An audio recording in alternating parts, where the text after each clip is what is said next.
नमस्कार, राजस्थान सुपर 100 देख रहे हैं आप। मैं हूं आपके साथ मनीष शर्मा। चलिए शुरू करते हैं सुपरफास्ट खबरों का सिलसिला।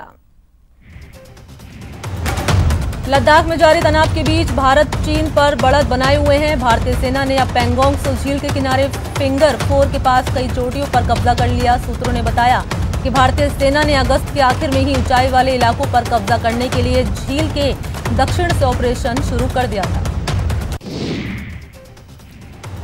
LAC पर तनातनी के बीच रूस की राजधानी मॉस्को में भारत और चीन के विदेश मंत्रियों की मुलाकात हुई। एस जयशंकर और वांग यी की मुलाकात 2.5 घंटे तक चली। एस जयशंकर के चीन के विदेश मंत्री वांग यी के साथ मुलाकात शंघाई सहयोग संगठन से इतर हुई। प्रधानमंत्री नरेंद्र मोदी ने जापान के प्रधानमंत्री शिंजो आबे से फोन पर बात की। इस दौरान प्रधानमंत्री मोदी ने दोनों देशों के बीच संबंधों को मजबूत बनाने में आबे की व्यक्तिगत प्रतिबद्धता और नेतृत्व को लेकर आभार व्यक्त किया। पीएम नरेंद्र मोदी आज 21वीं सदी में स्कूल शिक्षा पर वीडियो कॉन्फ्रेंसिंग के जरिए कॉन्क्लेव को संबोधित करेंगे। शिक्षा मंत्रालय की तरफ से 10 सितंबर से 2 दिन का शिक्षा पर्व आयोजित किया जा रहा है।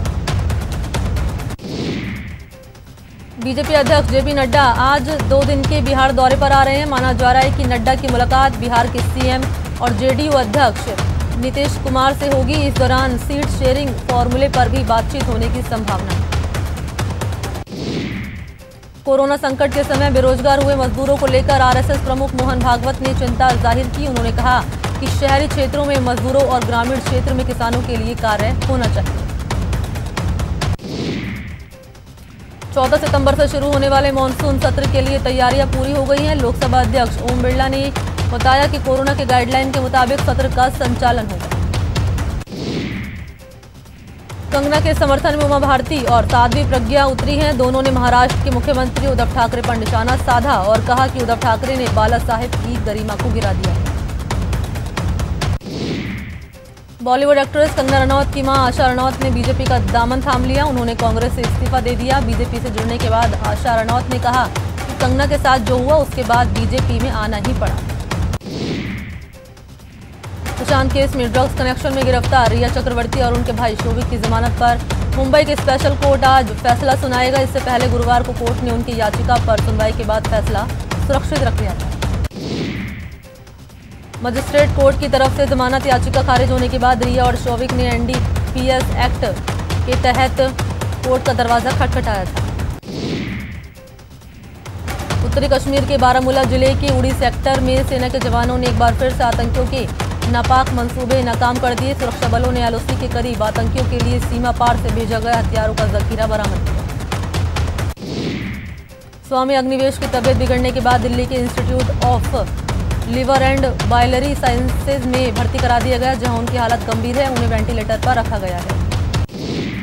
सुप्रीम कोर्ट के पूर्व जज और प्रेस काउंसिल ऑफ इंडिया के पूर्व चेयरमैन मार्केंडे काटजू भगोड़े कारोबारी नीरव मोदी के पक्ष में बतौर गवाह पेश होंगे। इसकी पुष्टि खुद काटजू ने की। उन्होंने नीरव के भारत प्रत्यर्पण की सरकार की याचिका का विरोध किया।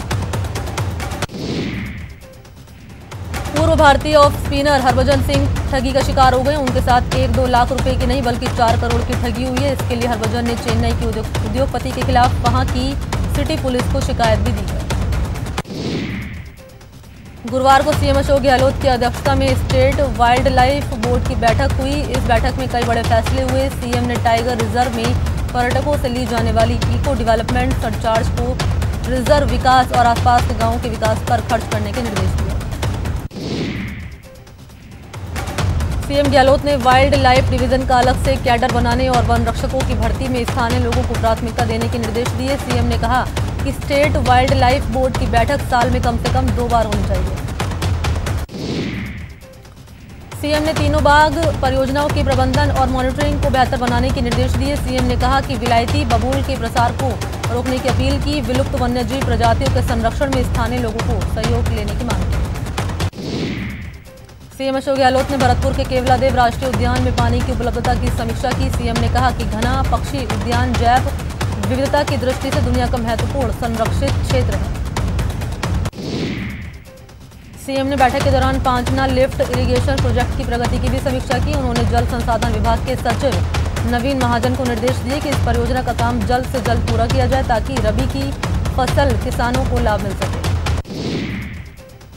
वन पर्यावरण विभाग की सचिव श्रेया गुहा ने कहा कि घना के लिए हर साल 550 MCFT पानी की आवश्यकता रहती है। उद्यान में पक्षियों और पारिस्थितिकी संतुलन बनाए रखने के लिए पानी की मात्रा बेहद जरूरी है।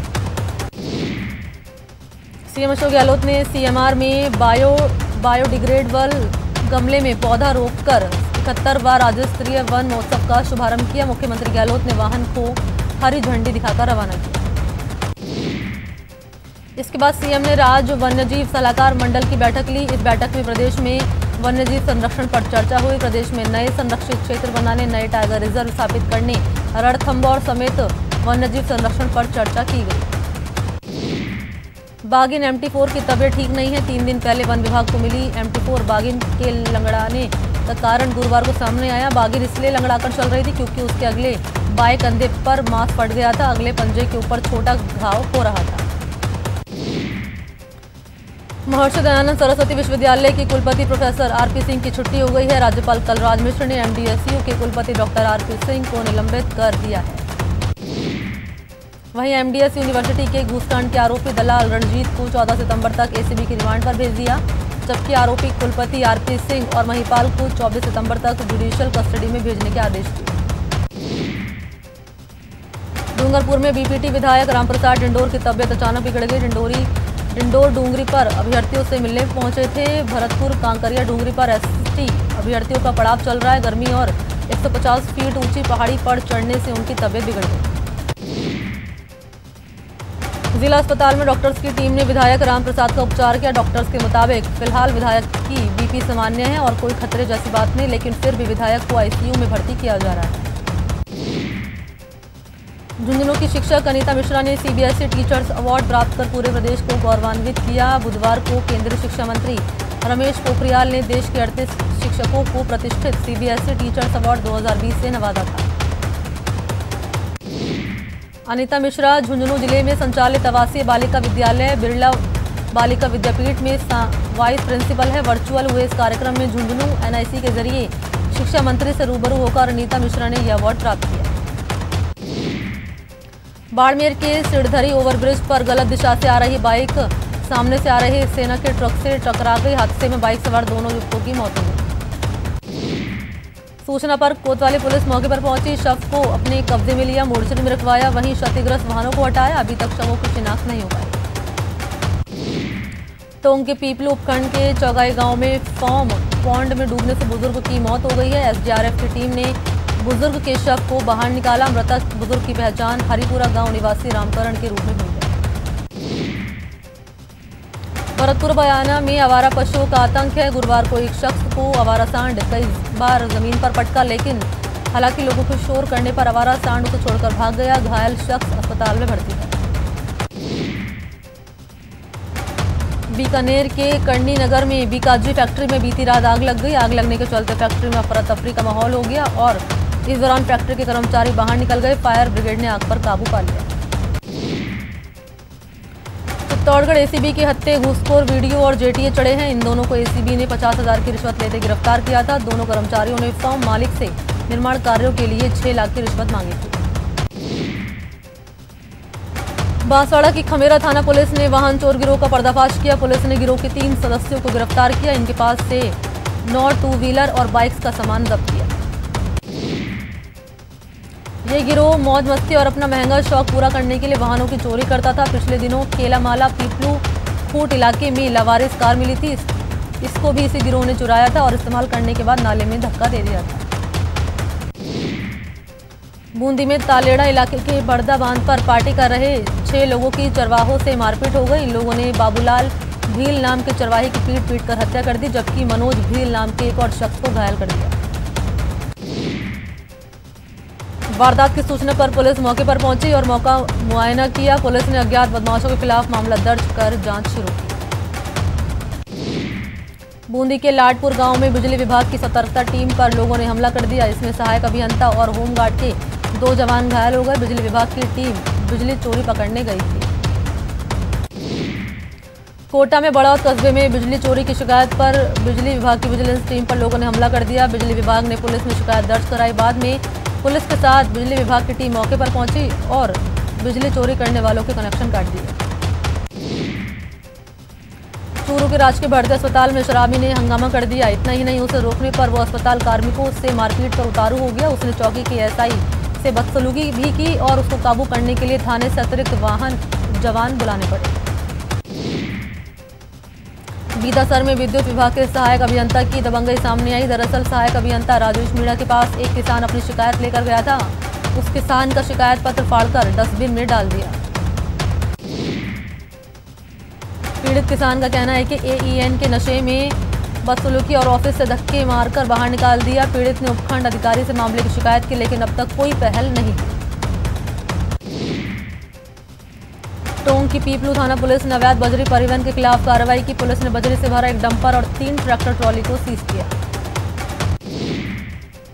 ये कार्रवाई बोरखंडी और चौगाई गांव के पास की गई। पुलिस ने यहां डंपर के ड्राइवर को गिरफ्तार किया, जबकि तीनों ट्रैक्टर ट्रॉली के ड्राइवर मौके से फरार हो गए। अलवर एसपी से शिवाजी पार्क की एक महिला ने न्याय की गुहार लगाई। महिला ने आरोप लगाया कि एक महिला के उसके पति को रंजिश वश फंसाने के लिए पॉक्सो एक्ट में मामला दर्ज करवा दिया गया है। पीड़ित महिला मामले में निष्पक्ष जांच की मांग कर रही है। कोटा के कोर्ट ने महिला कांस्टेबल और उसके पूर्व पति के खिलाफ मुकदमा दर्ज कर जांच के आदेश दिए। दरअसल कांस्टेबल के मौजूदा पति ने उस पर घर से नकदी और सामान चोरी का आरोप लगाया है। श्री गंगानगर के सूरतगढ़ पुलिस के हत्थे चोर गिरोह चढ़ा। पुलिस ने गिरोह के 4 सदस्यों को गिरफ्तार किया, जबकि गिरोह का एक सदस्य फरार हो गया, जिसकी तलाश की जा रही है। भरतपुर में सड़क हादसे में एक युवक की मौत के बाद परिजनों ने अस्पताल में हंगामा किया और युवक के अंग निकालने का आरोप लगाया था, लेकिन पोस्टमार्टम के बाद आरोप निराधार निकले और शव परिजनों को सौंप दिया। फिल्म अभिनेत्री कंगना रनौत के उत्पीड़न के खिलाफ गुरुवार को कोटा में छावनी बीजेपी मंडल ने विरोध जताया और महाराष्ट्र के सीएम उद्धव ठाकरे का पुतला फूका। इस दौरान बीजेपी कार्यकर्ताओं ने नारेबाजी कर प्रदर्शन भी किया। सवाई माधोपुर में सरकारी अधिकारी और कर्मचारियों का वेतन कटौती के विरोध में आयुर्वेद चिकित्सा अधिकारियों ने विरोध प्रदर्शन किया। मुख्यमंत्री के नाम अतिरिक्त जिला कलेक्टर को ज्ञापन सौंपा। जिला मुख्यालय के अलावा अन्य उपखंड क्षेत्रों से आए आयुर्वेद अधिकारी भी मौजूद रहे। पूर्व संसदीय सचिव जितेंद्र गोठवाल के नेतृत्व में सवाई माधोपुर कलेक्ट्रेट पर विरोध प्रदर्शन किया जाएगा। जितेंद्र गोठवाल के नेतृत्व में आज किसान एकत्रित होंगे और किसानों की कई मांगों को लेकर कलेक्टर को ज्ञापन भी सौंपेंगे। चूरू सांसद राहुल कसवा की अगुवाई में आज जन समस्याओं के समाधान के लिए बीजेपी ने मुख्यमंत्री के नाम डीएम को ज्ञापन सौंपा।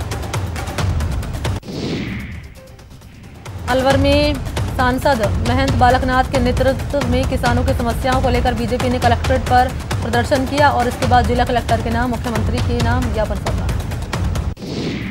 कम्युनिटी हेल्थ ऑफिसर भर्ती में होम्योपैथी चिकित्सकों को भी शामिल करने की मांग सामने आई है, जिसको लेकर एनएचएमए की राजस्थान ब्रांच इस संबंध में मुख्यमंत्री के नाम ज्ञापन भेजा है। नागौर में बीजेपी ने कांग्रेस सरकार पर वादाखिलाफी का आरोप लगाते हुए प्रदर्शन किया है। अलवर के रैडी पंचायत समिति की पालड़ी गांव में सरकारी भूमि पर दबंगों ने कब्जा कर रखा है, जिसको लेकर ग्रामीणों ने जिला कलेक्टर को ज्ञापन सौंपा। स्थानीय प्रशासन की खानापूर्ति की शिकायत की। हनुमानगढ़ के किशनपुरा दिखनादा गांव के ग्राम विकास अधिकारी राणू चौधरी को हटाने की मांग को लेकर ग्रामीणों ने धरना दिया। ग्रामीणों ने ग्राम विकास अधिकारी पर जातिवाद और भ्रष्टाचार के आरोप लगाए। सवाई माधोपुर में भाजपाइयों ने जिला अध्यक्ष डॉक्टर भरतलाल मथुरिया के नेतृत्व में राज्यपाल के नाम एडीएम को ज्ञापन सौंपा। उदयपुर में बिजली के बिलों को लेकर सभी राजनीतिक दल कांग्रेस सरकार को घेरने में लगे हैं। रणधीर सिंह भिंडर की पार्टी जनता सेना की महिला विंग ने भी प्रदर्शन किया। जिला कलेक्ट्रेट पर प्रदर्शन करते हुए महिला कार्यकर्ताओं ने गहलोत सरकार के खिलाफ नारेबाजी की। यहां रुकते हैं एक ब्रेक के लिए, जल्द हाजिर होते हैं। ब्रेक के बाद आपका स्वागत है। चलिए बढ़ते हैं खबरों की ओर। केंद्रीय स्वास्थ्य और परिवार कल्याण मंत्री डॉक्टर हर्षवर्धन ने WHO दक्षिण पूर्व एशिया क्षेत्र के 73वें सत्र में वीडियो कॉन्फ्रेंसिंग के जरिए भाग लिया। WHO की SEARO की निदेशक डॉक्टर पूनम खेत्रपाल सिंह भी इस कार्यक्रम में उपस्थित थे। प्रदेश में कोरोना का कहर जारी है। पॉजिटिव मरीज की संख्या 97,376 हो गई है, जबकि अब तक 1,192 की मौत हो गई है। 24 घंटे में राजस्थान में 1,640 नए केस मिले, जबकि 7 लोगों की मौत हो गई है। श्रीगंगानगर में एक दिन में कोरोना के 54 नए मामले सामने हैं, जिसमें कोरोना संक्रमित की संख्या बढ़कर 1211 हो गई। कलेक्टर ने कोरोना की वजह से घर से बाहर ना निकलने और गाइडेंस की सख्ती से पालना करने की अपील की। सीकर जिले में कोरोना के 83 नए पॉजिटिव केस सामने आए। चिकित्सा स्वास्थ्य विभाग द्वारा 356 लोगों के कोरोना के सैंपल लेकर जांच के लिए भेज दिए गए। सवाई माधोपुर में कोरोना संक्रमित रोगियों का आंकड़ा थमने का नाम नहीं ले रहा। सवाई माधोपुर जिले में एक बार फिर से एक साथ 14 नए कोरोना केस सामने आए। करौली में पिछले कुछ दिनों से लगातार मिल रहे कोरोना पॉजिटिव रोगियों के लिए विशेष अभियान चिकित्सा विभाग ने आमजन की जांच कर 52 सैंपल एकत्रित करने के लिए चलाया। भरतपुर में कोरोना का प्रभाव लगातार बढ़ रहा है। आंकड़ा करीब 3800 को पार कर गया है, लेकिन फिर भी लोग लापरवाह हैं। कलेक्ट्रेट परिसर में बीजेपी के जिम्मेदार भरतपुर सांसद रंजीता कोहली की मौजूदगी में सैकड़ों लोग ज्ञापन देने के लिए एकत्रित हुए, जिन्होंने ना तो सोशल डिस्टेंसिंग बनाना मुनासिब समझा और ना ही मास्क लगाना। अलवर के तहसील परिसर में कोरोना गाइडलाइन का जमकर उल्लंघन हो रहा है। लोग बिना मास्क लगाए और खुलेआम सोशल डिस्टेंसिंग का उल्लंघन कर रहे हैं। जोधपुर प्रदेश भर में कोरोना संक्रमित मरीज के आंकड़ों के मामले में नंबर 1 पर आ चुका है। चिकित्सा अधिकारियों और संभागीय आयुक्त की आपातकालीन बैठक हुई, जिसमें कोरोना मरीज को अस्पताल में खास इंतजाम के दिशा निर्देश दिए गए। जोधपुर शहर में कोरोना से कम्युनिटी स्प्रेड फैलने का खतरा लगातार बना हुआ है। सरकार द्वारा जारी गाइडलाइन की शर्तों के साथ होम क्वारंटीन का इलाज किया जा रहा है। मरीज और उनके परिजनों को इस बात के लिए पाबंद किया जाता है। कोटा में कोरोना का कहर अब हेल्थ वॉरियर को संक्रमित कर रहा है। मेडिकल कॉलेज के एडिशनल प्रिंसिपल भी कोरोना के चपेट में आ गए। वहीं पीजी हॉस्टल में रहने वाली एक महिला रेजिडेंट की जांच रिपोर्ट भी कोरोना पॉजिटिव आई है। अलवर जिले का बानसूर कोरोना का एपिक सेंटर बन रहा है। एसएचओ के ज्वाइनिंग करने के दौरान जमकर कोरोना गाइडलाइन का उल्लंघन किया गया। जोधपुर संभाग के आयुक्त ने शहर के कई अस्पतालों का औचक निरीक्षण किया। महात्मा गांधी अस्पताल में ऑक्सीजन बैंक समेत कोरोना वायरस संक्रमण को लेकर बनाए गए कोविड-19 का निरीक्षण किया। सीकर में वीर मेहरिया स्मृति संस्थान, नेहरू युवा संस्थान, चिकित्सा और स्वास्थ्य विभाग के तत्वाधान में प्लाज्मा डोनेशन और स्क्रीनिंग और सैंपल कलेक्शन कैंप का आयोजन हुआ। कोटा में 6 लोगों ने प्लाज्मा डोनेट कर मिसाल कायम की। कोटा में डोनर की संख्या 129 पर पहुंच गई। कोटा में बैंक कर्मी, ठेकेदार और प्रॉपर्टी से जुड़े लोग प्लाज्मा डोनेट कर रहे हैं। कोरोना के साथ ही मौसमी बीमारी से निपटने के लिए चिकित्सा विभाग की टीम घर घर जाकर सर्वे कर रही है। गुरुवार को 570 मेडिकल की टीमों ने 9680 घरों का सर्वे किया और इस दौरान 196 घरों में लार्वा मिला, जिसे मौके पर ही नष्ट किया। सीकर के आदर्श विद्या मंदिर प्रांगण में भामाशाह विष्णु पुजारी की ओर से अन्नदान कार्यक्रम का आयोजन हुआ। कार्यक्रम में कोरोना संकट के दौरान 150 लोगों को 1 महीने तक की भोजन सामग्री बांटी गई। प्रतापगढ़ में कोरोना को लेकर आम लोगों को जागरूक करने के लिए जिला प्रशासन ने अभियान चलाया है, जिसके तहत जन जागरूकता रथों और पोस्टरों के जरिए जागरूक किया जा रहा है। अलवर के उमरेड और मालखेड़ा क्षेत्र में पंचायत चुनाव को लेकर प्रशासन ने तैयारियां शुरू कर ली हैं। एसडीएम योगेश डागू ने अधिकारियों की बैठक लेकर चुनाव आचार संहिता और शांतिपूर्ण चुनाव संपन्न कराने के लिए बूथों के चयन की प्रक्रिया शुरू कर दी। कोटा में यूजी पीजी फाइनल ईयर की परीक्षाएं यूनिवर्सिटी प्रशासन ने 21 सितंबर से करवाने का फैसला लिया है। कुल सचिव आर.के. उपाध्याय के मुताबिक परीक्षाएं ऑफलाइन होंगी। प्रदेश में कोरोना काल में अब परीक्षाओं का दौर जारी है, लेकिन इस बीच स्टूडेंट के सामने प्रतियोगी और विद्यालयों की परीक्षाओं के डेट टकराने से छात्र परेशान हैं और डेट में अंतर रखने की मांग उन्होंने की है। टोंक कलेक्ट्रेट परिसर में जिला कलेक्टर की जनसुनवाई आयोजित की गई। लगभग 4 घंटे तक चली जनसुनवाई में कलेक्टर ने 2 दर्जन से अधिक मामलों का निपटारा किया। श्रीगंगानगर में कलेक्टर महावीर प्रसाद वर्मा की अध्यक्षता में जिला अभियोजन और सतर्कता समिति की बैठक के जरिए वीडियो कॉन्फ्रेंसिंग के माध्यम से जन सुनवाई की गई। भीलवाड़ा में मेजर ध्यानचंद सेवा संगठन ने निजी हॉस्पिटल में रक्तदान शिविर का आयोजन किया, जिसमें अभी तक 151 यूनिट रक्तदान हो चुका है। कोटा में जिला विधिक सेवा प्राधिकरण और राजस्थान राज्य प्रदूषण नियंत्रण बोर्ड के संयुक्त तत्वाधान में बायोमेडिकल वेस्ट मैनेजमेंट विषय पर एक वेबिनार का आयोजन किया गया। चित्तौड़गढ़ के सावरिया अस्पताल में आत्महत्या जागरूकता दिवस मनाया गया। इस दौरान खुदकुशी की कोशिश करने वाले रोगियों को फूल देकर समझाइश भी की गई। अलवर में भी विश्व आत्महत्या रोकथाम दिवस मनाया गया, जिसमें इस साल कोरोना की वजह से सुसाइड करने का आंकड़ा तेजी से बढ़ा है। करौली में वन विभाग की ओर से वन मंडल के समीप स्वर्ण जयंती वानिकी उद्यान में वन महोत्सव का आयोजन किया गया। इस अवसर पर कई किस्मों के पौधे लगाए गए। दौसा के पवित्र सरोवर गेटोला धाम को पर्यटन स्थल के रूप में विकसित किया जा रहा है। भरतपुर में विशेष समाज की ओर से मां अष्टमी की पूजा का आयोजन किया गया। महिलाएं और बच्चे मिट्टी से बने हुए घोड़े की पूजा अर्चना करते हैं। पूजा अर्चना मंदिर और खास तौर से सामूहिक रूप से घरों पर की जाती है। कैरेबियाई प्रीमियर लीग के फाइनल मुकाबले में त्रिनबागो नाइट राइडर्स ने सेंट लूसिया जॉक्स को 8 विकेट से हराकर इतिहास रच दिया। दरअसल त्रिनबागो ने इस साल लीग के सभी मैचों को जीतकर ट्रॉफी पर कब्जा किया। इस लीग में ये कारनामा पहली बार हुआ है। बॉलीवुड के किंग खान यानी शाहरुख खान ने अपनी टीम को फाइनल जीतने के बाद एक बार खास अंदाज में बधाई दी। शाहरुख ने ट्वीट कर लिखा कि त्रिनबागो नाइट राइडर्स जीत के लिए बधाई।